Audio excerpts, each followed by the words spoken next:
Good afternoon.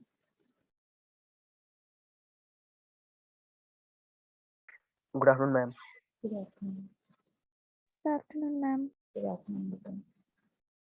अच्छा, syllabus से तुम्हारा खत्म हो चुका है तो अब रिवीजन ही करेंगे जितने दिन भी क्लासेस लगती हैं।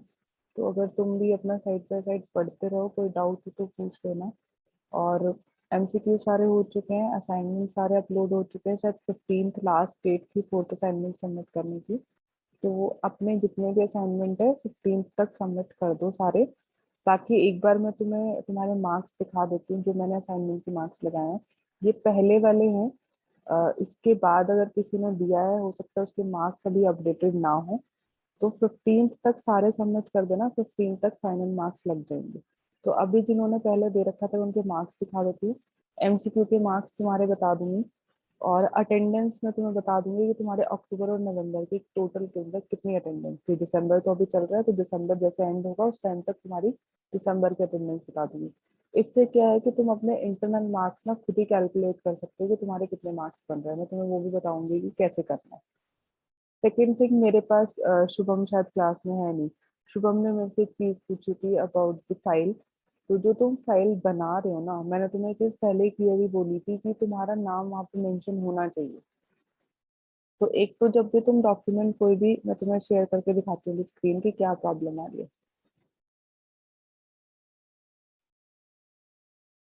ये एक डॉक्यूमेंट है, और आप जब भी इस डॉक्यूमेंट को सेव करते हो तो यहाँ पे आपका नाम मेंशन होता है। अभी तुम्हें यहाँ पे दिख नहीं रहा होगा, डॉक्यूमेंट 1 लिखा हुआ होगा यहाँ पे। ठीक, ये डॉक्यूमेंट 1 लिखा हुआ है, इसका मतलब ये सेव्ड नहीं है। जब आप इसको सेव करोगे, आप इसको अपने नाम से सेव करोगे, तो यहाँ पे आपका नाम मेंशन होता है। तो ये चीज आपको ध्यान रखनी है स्क्रीनशॉट लेते टाइम। क्योंकि जो शुभम ने मेरे को फाइल सेंड करी है स्क्रीनशॉट के साथ, उसमें यहाँ पे डॉक्यूमेंट 1 ही लिखा हुआ है। तो उससे क्लियर नहीं होगा कि ये फाइल है किसकी। ठीक है। दूसरी चीज जो बहुत मोस्ट इम्पॉर्टेंट है, वो मैं पहले भी बता चुकी हूँ कि हेडर में अपना नाम और रोल नंबर जरूर डालना है। वो बच्चों को नहीं समझ आ रहा कि हेडर कैसे इंसर्ट करना है। वैसे मैं ऑलरेडी ये चीजें बता चुकी हूँ, बट स्टिल फिर भी तुम लोग कई बार ध्यान से नहीं सुनते हो। तो हेडर में तुम्हें कुछ नहीं करना। बस आप इस फाइल, जो ये आपका कर्सर है जो मैं मूव कर रही हूँ, इस कर्सर को आप ऊपर लेके जाओ, बिल्कुल जितना ऊपर हो सकता है, टॉप ऑफ द डॉक्यूमेंट। और वहां पे जाके आप डबल क्लिक करो। जैसे आप डबल क्लिक करोगे, देखो ये हेडर बन गया है। और यहाँ पे अपना जो भी आपका नाम है, नाम, सपोज जो भी, मैं अपना नाम लिख देती हूँ अभी, अंशु। और नीचे आपका जो भी रोल नंबर है, जो भी आपका रोल नंबर है, लाइक 21 BBA 001, ठीक है, जो भी आपका रोल नंबर है, ये आपको राइट साइड पे लेके जाना है। तो राइट साइड पे लेके जाने के लिए हमारे पास ये ऑप्शन है, हम इसको यहाँ से मूव कर सकते हैं। ठीक है। बाकी आप इसको थोड़ा सा बेटर कर सकते हो, आप इसको बैक स्पेस से या टैब से या स्पेस बार से, जैसे भी आप इसको चाहो। आपको थोड़ा सा मतलब एडजस्ट करना है कि भाई मेरा नाम थोड़ा सेंटर में है। कई लोगों का नाम सिंगल होता है, कई लोगों का सरनेम के साथ होता है, तो बड़ा बन जाता है। तो इसको थोड़ा सा ऐसे कि हाँ वो क्लियर दिखे। आपने जब एक पेज पे हेडर लगा दिया ना, तो बाकी सारे पेज पे वो ऑटोमेटिकली हेडर आ जाएगा। तो अपनी फाइल जब बनाओ तो ये चीज जरूर डालना है, आपका नाम और आपका रोल नंबर। इससे क्या होगा कि अगर आपने, मेरे को पता है फाइल कॉपीड होंगी, सबकी होंगी। आई नो कि जो एक बच्चे ने जो स्क्रीनशॉट लगाया वो सब लगाएंगे, मुझे वो भी पता है। ठीक है। बट एटलीस्ट ये ना हो कि एक बच्चे ने फाइल निकाल दी तो दूसरे उसकी फोटो कॉपी करा रहा है। वो बहुत बहुत वर्स्ट हो जाता है अगर ऐसा होता है तो। ठीक है, तुम्हारी फाइल कॉपीड होंगी, मुझे पता है, वो तुम्हें भी पता है, और वो एक्सटर्नल को भी पता है कि तुम्हारी फाइल कॉपीड है।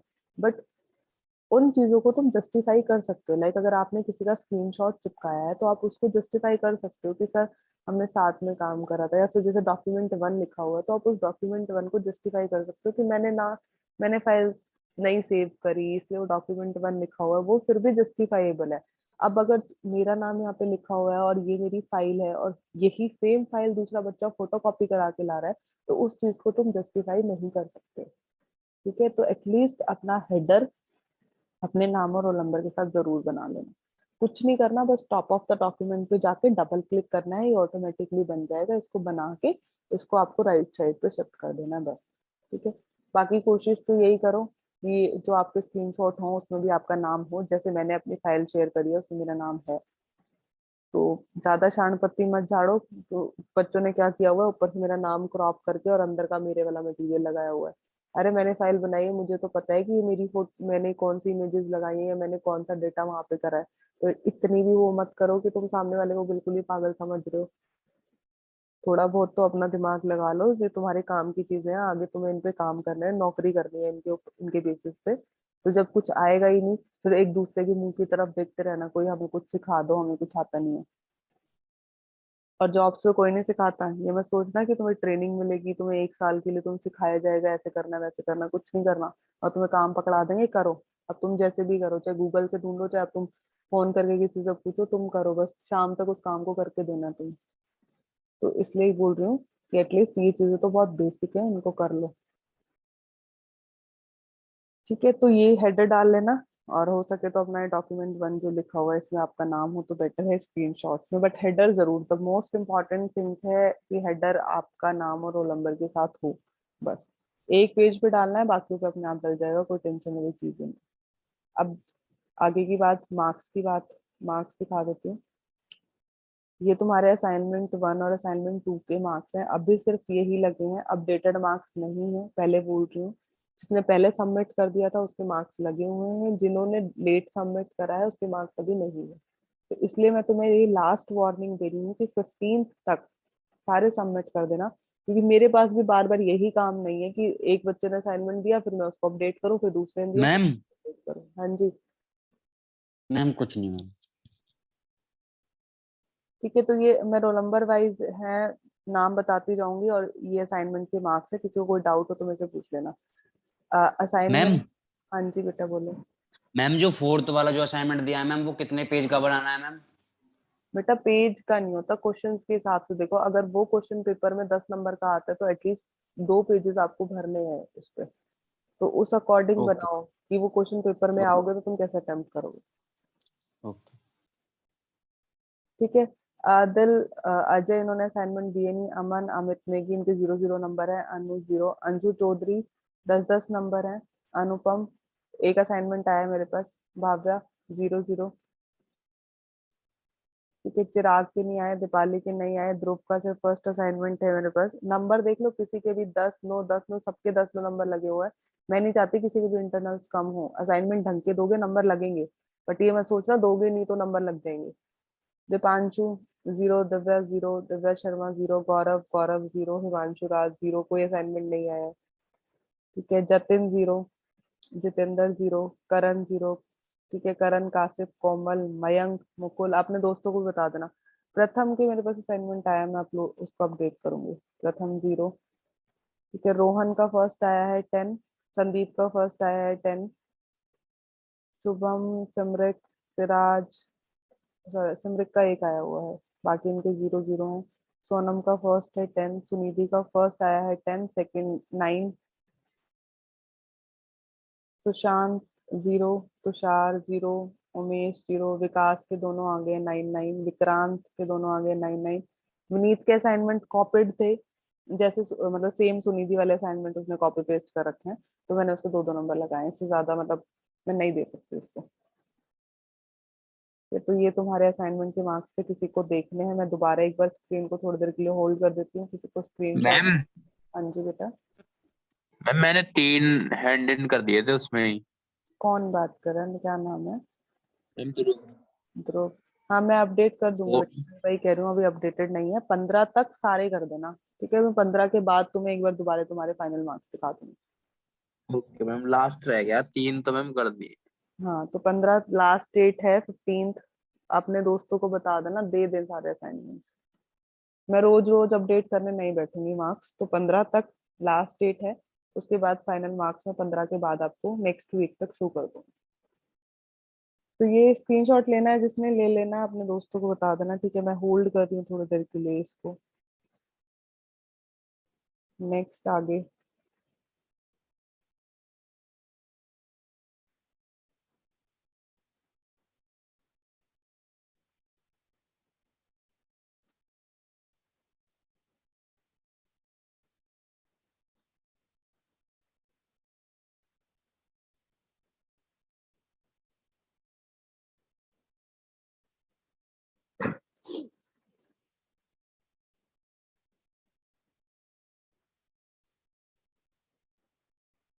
ठीक है।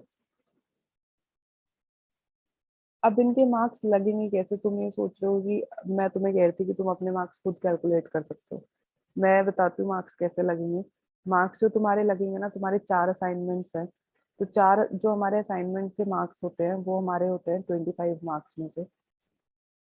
ठीक है।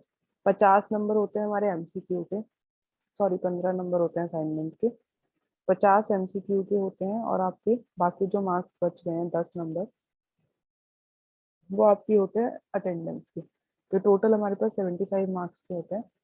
15 इज असाइनमेंट, तो शॉर्ट में लिख रही हूँ अभी। 15 असाइनमेंट,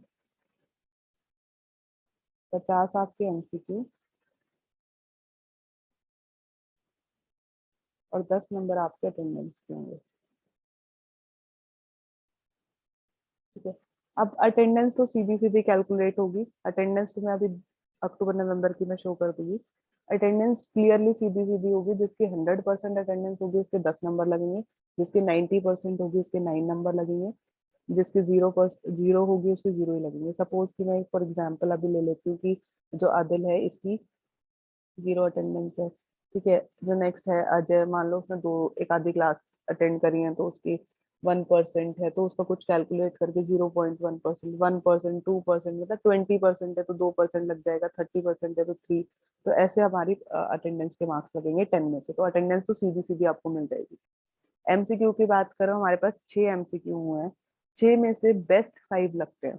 सपोज कि आपके 5 एमसीक्यू में 10-10 नंबर हैं, और आपके जो एक एमसीक्यू है उसमें 9 नंबर है, तो जो लोवेस्ट होगा, जो सबसे कम होगा वो हट जाएगा, जो हाईएस्ट मार्क्स होंगे वो इसके अंदर लगेंगे। तो जितने भी आपके होंगे, सपोज कि आदिल के सब में 10-10 नंबर हैं, तो सीधे सीधे 50 नंबर यहाँ लग जाते हैं।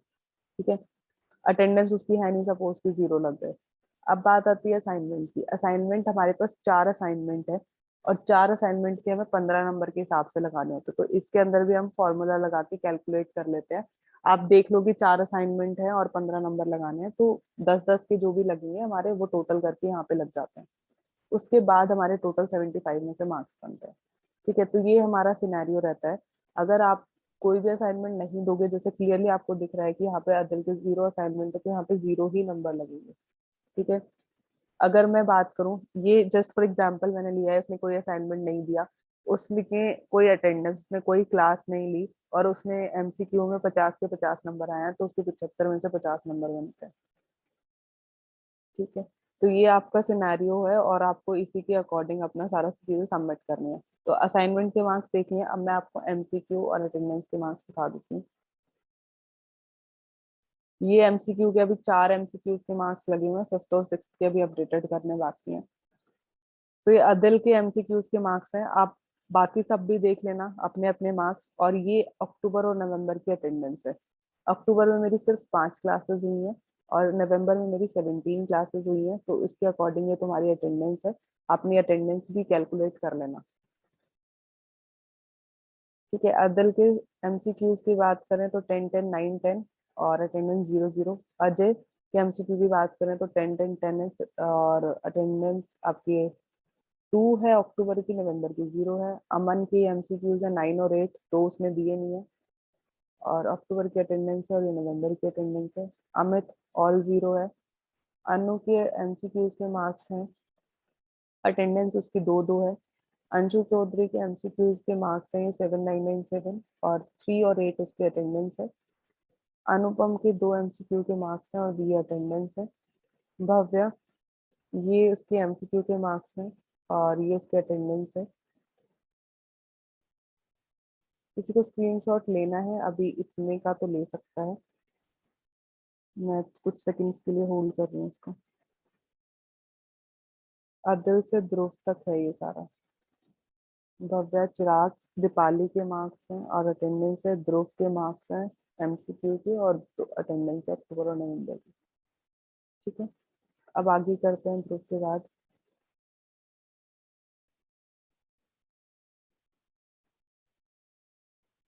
दीपांशु, ए फर्स्ट एमसीक्यू दिया नहीं, बाकी के 9-9-10 है, अटेंडेंस 2 और 7 है। दिव्या, 15 रोल नंबर, ये एमसीक्यू के मार्क्स है, फर्स्ट एमसीक्यू दिया नहीं है, बाकी 10-8-9 है। ये अटेंडेंस है।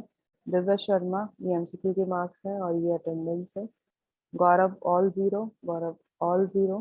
हिमांशु एमसीक्यू के मार्क्स हैं और ये आपकी अटेंडेंस है। जतन, ये एमसीक्यू के मार्क्स हैं, अटेंडेंस है। जितेंद्र, ये एमसीक्यू के मार्क्स हैं और ये अटेंडेंस है। करण 0, करण पॉसिबल, इसमें 2 एमसीक्यू दिए हैं और अटेंडेंस 0 है। कासिफ के एमसीक्यू के मार्क्स हैं और अटेंडेंस सिर्फ 2 है। अक्टूबर की 0 है, नवंबर की 2 है। ले लो स्क्रीनशॉट जिसको लेना है।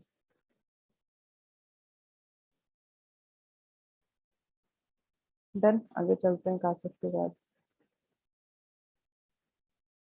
कोमल के एमसीक्यू के मार्क्स, देन उसके अटेंडेंस। मयंक एक ही एमसीक्यू दिया है और अटेंडेंस 0 है। मुकुल 2 एमसीक्यू दिए हैं, अटेंडेंस सिर्फ अक्टूबर की है 2। प्रथम, ये आपके एमसीक्यू के मार्क्स हैं और प्रथम की अक्टूबर में 0 अटेंडेंस है और नवंबर में 8। ये रोहन के मार्क्स हैं, ये अक्टूबर के अटेंडेंस है, ये नवंबर की। संदीप के एमसीक्यू के मार्क्स हैं और अक्टूबर की अटेंडेंस है। अक्टूबर में मेरी 5 ही क्लासेस थी, तो ये मत सोचना कि हमारी 2-2 अटेंडेंस है, मतलब 5 क्लासेस में से 2-2 4-4 ही अटेंडेंस है आपकी, ठीक है। और ये आपकी नवंबर की। संदीप रोल नंबर 33, ये एमसीक्यू के मार्क्स है, अटेंडेंस 0 है। सिराज ऑल 0 है। शुभम की एमसीक्यू के मार्क्स हैं और ये अटेंडेंस है। समरक एमसीक्यू के मार्क्स हैं और ये अटेंडेंस है। स्क्रीनशॉट ले लो जल्दी। सोनम के भी है, नीचे एमसीक्यू के मार्क्स हैं और अटेंडेंस है। डन। सुनिधि एमसीक्यू के मार्क्स हैं और ये आपकी अटेंडेंस है। सुशांत, ये एमसीक्यू फर्स्ट दिया नहीं, बाकी 8, 9, 10 मार्क्स हैं और ये अटेंडेंस है। तुषार ऑल 0। उमेश, ये आपके एमसीक्यू के मार्क्स हैं और ये आपके अटेंडेंस है। विकास एमसीक्यू 9, 9, 10, 10 और अटेंडेंस अक्टूबर की 5 है, नवंबर की 15। विक्रांत, ये एमसीक्यू है, अक्टूबर के अटेंडेंस है, नवंबर के अटेंडेंस है। विनीत, ये आपके एमसीक्यू के मार्क्स हैं, ये आपके अक्टूबर और नवंबर के अटेंडेंस है। विशाल ने सिर्फ एक ही एमसीक्यू दिया है, थर्ड, 5 नंबर है उसके और अक्टूबर 0, नवंबर इज 1, एक अटेंडेंस है। ले लो इसका भी स्क्रीनशॉट जिसने लेना।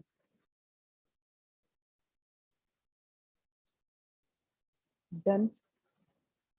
अब अपने दोस्तों को बता देना कि इंटरनल सीसी के बेसिस पे लगेंगे। एमसीक्यू जो हो चुके हैं उनका तो कुछ हो, अब तो होने भी नहीं, एमसीक्यू तो सारे ही हो चुके हैं, अटेंडेंस भी सारी हो चुकी है, तो उसमें तो अब कुछ हो नहीं सकता। अटेंडेंस का इतना है कि दिसंबर में थोड़े बहुत दिन जो क्लासेस लगने वाली हैं उनको अटेंड कर लोगे तो कुछ अटेंडेंस वो हो जाएगी, अदरवाइज तो नहीं हो सकता। अब जो मेन मार्क्स तुम्हारे बन सकते हैं ना, वो सिर्फ असाइनमेंट के मार्क्स बन सकते हैं, अगर तुम असाइनमेंट सबमिट कर देते हो तो। एमसीक्यू भी हो चुका है, अटेंडेंस भी हो चुका है, अब उसमें कोई चेंजेस नहीं हो सकते। हाँ, एक चीज तो मैं जरूर बताऊंगी कि आपके मिनिमम मार्क्स जरूर लगेंगे। जो आपके पासिंग मार्क्स होते हैं वो अकॉर्डिंग टू यूनिवर्सिटी यही होता है कि आप, अगर मैं 40% मार्क्स आपको देना है, 75 को 40% निकालते हैं तो शायद 20 या 30 मार्क्स बनता है, थिंक 30 मार्क्स बनता है शायद। तो इतने नंबर तो आपके लगेंगे, मिनिमम पासिंग मार्क्स लगेंगे। इससे ये मत सोचना कि हाँ 75 में से अगर तुम्हें 30 नंबर मिल रहे हैं तो बहुत बढ़िया है। जब परसेंटेज बनती है ना तो परसेंटेज बहुत डाउन चली जाती है, बहुत ज्यादा। उस पास होने का भी कोई फायदा नहीं है जब 50-50 परसेंटेज आएगी, तो कोई पूछेगा भी नहीं आगे। पास तो सारी हो जाएंगे, एंड तक निकलते निकलते डिग्रियां तो सबको मिल जाएंगी लास्ट में। फिर स्टैंड कहीं खड़े होने लायक नहीं बचोगे जब तुमसे पूछेंगे ना कि 70% वाले आ जाओ, 60% वाले आ जाओ, तो वो 50% वाले कहीं कोने में ही खड़े मिलेंगे। तो ये मत सोचना कि जस्ट पासिंग मार्क्स मिल गए तो हमारा काम चल गया। अगर तुम्हें सिर्फ डिग्री चाहिए तो ठीक है, डिग्री तो तुम्हें आज नहीं तो कल, इस साल, एक साल नहीं पास हुए तो अगले साल पास हो जाओगे, उससे अगले साल पास हो जाओगे। 7-8 साल बाद तो यूनिवर्सिटी हाथ जोड़ देती है कि हाँ ठीक है भैया ले लो, इससे ज्यादा तो हम तुम्हारे लिए कुछ नहीं कर सकते। तो डिग्री तो आज नहीं तो 8-9-10 साल बाद मिल ही जाएगी, ठीक है। अगर सिर्फ डिग्री चाहिए तो ठीक है, passing marks well and good. नहीं तो अगर जिसको परसेंटेज चाहिए, जिसको जेन्युइनली जॉब करनी है, आगे बढ़ना है, तो प्लीज सबमिट योर असाइनमेंट्स। ठीक है, और फिर भी और अगर मेरे से कोई भी हेल्प चाहिए रिगार्डिंग एमसीक्यूज तो प्लीज कांटेक्ट करो। ठीक है, किसी को कोई डाउट हो किसी भी चीज में तो मुझे बताओ। Ma'am no ma'am. हाँ जी दिव्या बोलो। मैम प्रैक्टिकल कब तक सबमिट करना है, प्रैक्टिकल फाइल? प्रैक्टिकल फाइल अभी बना के अपने पास रखो।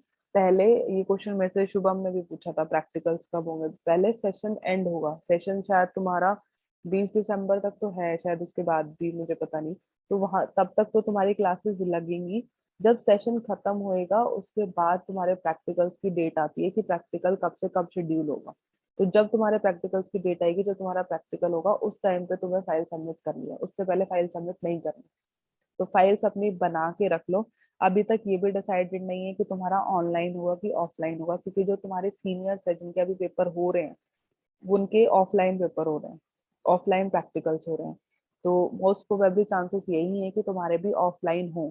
तो जब ऑफलाइन होंगे तो उस फाइल का प्रिंट आउट निकाल के लेके आना पड़ेगा कॉलेज में, उसके बाद तुम्हारा वाइवा होगा। और कुछ Divya? No ma'am, thank you.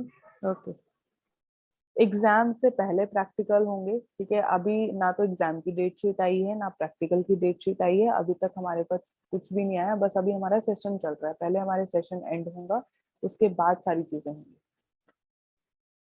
चलो मैम तो जैसे अब एग्जाम के लिए प्रिपेयर करना है तो फिर कैसे प्रिपेयर करें, मतलब बिल्कुल मतलब और डीप में जाके करें या फिर जैसे एमसीक्यूज आएंगे तो उस हिसाब से करें? तुम सब्जेक्टिव के अकॉर्डिंग प्रिपरेशन करो, सब्जेक्टिव के अकॉर्डिंग प्रिपरेशन करोगे ऑब्जेक्टिव अपने आप हो जाएगा। बट सब्जेक्टिव तुम पहली बार दोगे, अगर सब्जेक्टिव हुआ तो तुम्हारे लिए प्रॉब्लम होगी, इसलिए यस सब्जेक्टिव मैम, सब्जेक्टिव पहली बार देना है। हाँ तो सब्जेक्टिव के अकॉर्डिंग प्रिपरेशन करो। इसलिए मैं तुम्हें असाइनमेंट्स भी ऐसे ही बनवा रही हूँ कि अच्छे से बनाओ ताकि तुम्हारे पेपर में लिखने की प्रैक्टिस हो। अब तुम्हारे सीनियर्स के सब्जेक्टिव हो रहे तो मोस्ट प्रोबेबली चांसेस हैं कि तुम्हारे भी सब्जेक्टिव ही होंगे। तो प्रिपेयर अकॉर्डिंग सब्जेक्टिवली, ऑब्जेक्टिवली हो जाएंगे। और सेकेंड थिंग, जो भी इंपॉर्टेंट क्वेश्चंस बनेंगे तुम्हारे वो मैं आपकी गूगल क्लासरूम पे ही अपलोड कर दूंगी, सब्जेक्टिव और ऑब्जेक्टिव दोनों ही। तो एक बार उनको जरूर गो थ्रू कर लेना क्योंकि उसमें प्रीवियस ईयर क्वेश्चंस होंगे। एक बार उनको देख लोगे तो क्लियर हो जाएगा कि किस तरीके के क्वेश्चंस आ सकते हैं सब्जेक्टिव। और जैसे मैं हमेशा क्लियरली बता चुकी हूँ कि पहले इंट्रोडक्टरी पार्ट तो करना ही करना है। कोई भी क्वेश्चन आए, ये तो है कि 1 यूनिट में से एक क्वेश्चन तो तुम्हें अटेम्प्ट करना ही होगा। तो एक क्वेश्चन अटेम्प्ट करना है तो हर एक का एक एक इंट्रोडक्टरी पार्ट कर लो, वो तो तुम्हें चिपकाना ही चिपकाना है। 10 नंबर का क्वेश्चन आया, 2-3 पेज भरने हैं ना, तो 1-2 पेज तो तुम्हारे सिर्फ इंट्रोडक्शन में भर जाएंगे। उसके बाद जो क्वेश्चन आया है उसको स्टार्ट करो, उसका इंट्रोडक्शन लिखो और उसको करो, डायग्राम्स बनाओ। आराम से 3-4 पेज भर जाएंगे और आराम से नंबर आ जाएंगे। तो इसलिए डायग्राम जरूर करना क्योंकि वो पेज भरने में बहुत हेल्पफुल होते हैं। Okay ma'am. ठीक है, बाकी कोई डाउट हो मुझसे पूछ लेना, कोई दिक्कत नहीं है। अपने असाइनमेंट्स अगर तुमने अच्छे से बनाए होंगे तुम्हें समझ आ गया होगा किस तरीके से तुम्हें पेपर करना है। चलो अटेंडेंस तो दीपाली, दीपाली, ध्रुव, दीपांशु, यस मैम। ठीक है, Deepanshu, Divya, present ma'am. Himanshu, Sandeep, yes ma'am. Simrat, yes ma'am. Simrat, yes ma'am. ये तो मुझे ध्रुव की आवाज लग रही है। कैसे दोनों साथ हो गया?